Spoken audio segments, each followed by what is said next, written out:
भागवत गीता कर्मयोग अध्याय 3 श्लोक 28 तत्ववित्तु महाबाहो गुण कर्म विभाग्यो गुणा गुणेषु वर्तन्त इति मत्वा न सज्जते।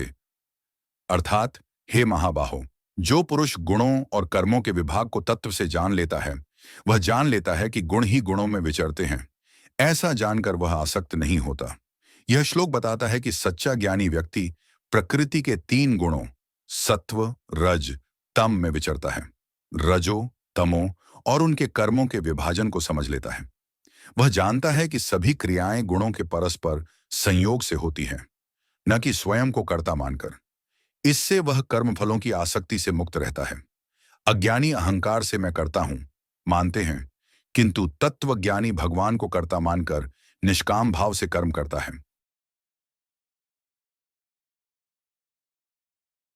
श्रीमद् भागवत गीता कर्मयोग अध्याय 3 श्लोक 29 प्रकृतेर्गुण सम्मूढ़ा सज्जन्ते गुणकर्म सुतान कृत विज्ञानम विद्धि मूढ़ान प्रकृति संभवान।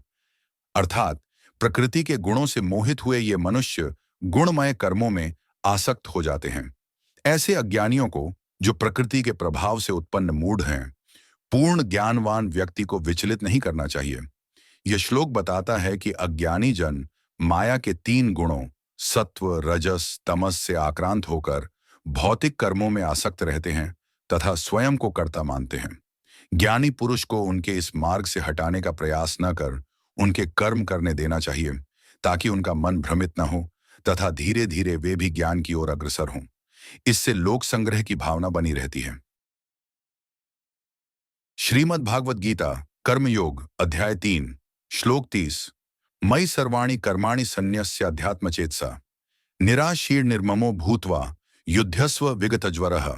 अर्थात मुझ अंतर्यामी परमात्मा में लगे हुए चित्त द्वारा संपूर्ण कर्मों को मुझ में अर्पण करके आशा रहित, ममता रहित और संताप रहित होकर युद्ध कर। यह श्लोक कर्मयोगी को सिखाता है कि सभी कर्मों को भगवान को अर्पित कर निष्काम भाव से करना चाहिए, जिससे कर्म बंधन का कारण न बने। अर्जुन को युद्ध के माध्यम से यह निर्देश दिया गया है, किंतु यह सभी कर्तव्यों पर लागू होता है।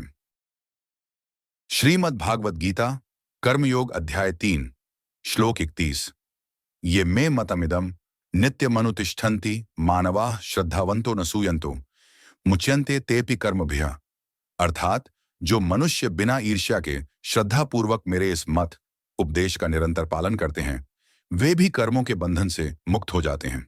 यह श्लोक कहता है कि जो व्यक्ति भगवान के निर्देशों जैसे निष्काम कर्म, फल की आसक्ति त्याग और भक्ति भाव से कार्य का ईर्ष्या रहित होकर श्रद्धा से अनुसरण करते हैं, वे सकाम कर्मों के फलस्वरूप बंधन से छूट जाते हैं।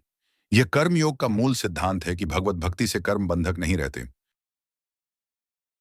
श्रीमद् भागवत गीता कर्मयोग अध्याय 3 श्लोक 32 ये त्वेतदभ्यसूयन्तो नानुतिष्ठन्ति मे मतम सर्व ज्ञान विमूढ़ान स्थान विद्धि नष्टान चेतसः जान। अर्थात परंतु जो मनुष्य मुझ में दोषारोपण करते हुए मेरे इस मत के अनुसार नहीं चलते, उन मूर्खों को तू संपूर्ण ज्ञानों में मोहित और नष्ट हुए ही समझ। यह श्लोक कर्मयोग के सिद्धांत को स्वीकार न करने वालों को चेतावनी देता है। अभ्यसूयंतों का अर्थ है ईर्ष्या या दोष दृष्टि करने वाले, जो भगवत गीता के उपदेशों को तिरस्कार करते हैं।